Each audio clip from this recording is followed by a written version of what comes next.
How to add picture widget on iPhone.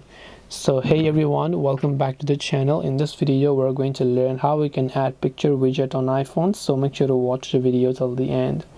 In order to actually add the picture widget on iPhone, so here you can see a couple of widgets, and if you want to add a picture widget, long press on your home screen here, tap on the plus bar, and here you can see different sort of widgets, but you can simply search for the photos widget because we want to add a picture widget here, right? So out here you can see different sort of widgets that you can use. So just depending upon which one you want, you can select a certain widget here and simply drag them to your home screen and then just tap on the done button.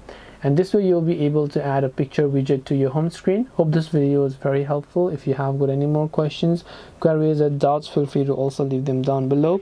Thank you for watching till the very end of this tutorial, and as always, see you soon in the next video.